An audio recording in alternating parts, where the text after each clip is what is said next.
are some pretty profound lessons of appeasing repressive regimes where the Western world has paid the consequences in both treasure and lives. And so we must reject as inconceivable and unacceptable the notion that a terrorist-supporting, nuclear-armed and threatening Iran could somehow be restrained through a Cold War strategy of deterrence. I believe a nuclear Iran would become an even greater global scourge, more emboldened, more destabilizing, and more threatening.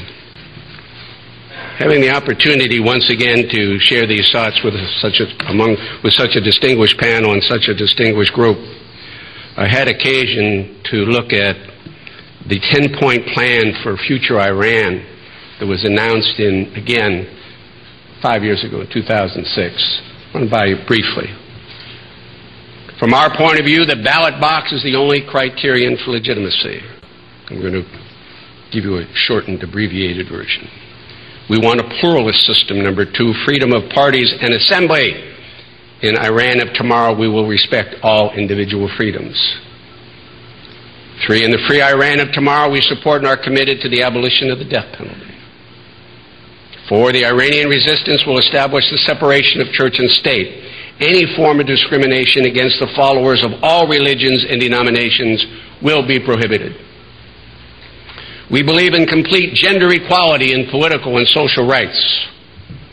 Six, we want to set up a modern legal system that goes on, basically recognizing the importance of the rule of law and due process. Seven, we are committed to the Universal Declaration of Human Rights and list other international covenants and conventions. And if you took a look at them in the UN Charter, you would see that the existing Iranian regime violates them every day. The new Iran accepts and embraces, promotes, and supports. Eight, we recognize private property, private investment in the market economy. A foreign policy, nine, would be based on peaceful coexistence, international and regional peace and cooperation, as well as respect for the United Nations Charter. And finally, we want the free Iran of tomorrow to be devoid of nuclear weapons and weapons of mass destruction.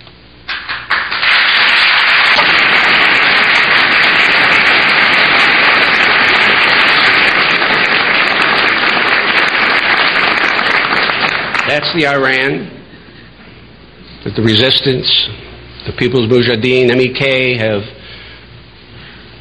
fought for, believe in. Remember, they relinquished their arms. They're protected under the Geneva Convention. And we have to send a message to al-Maliki and to the Iraqi government.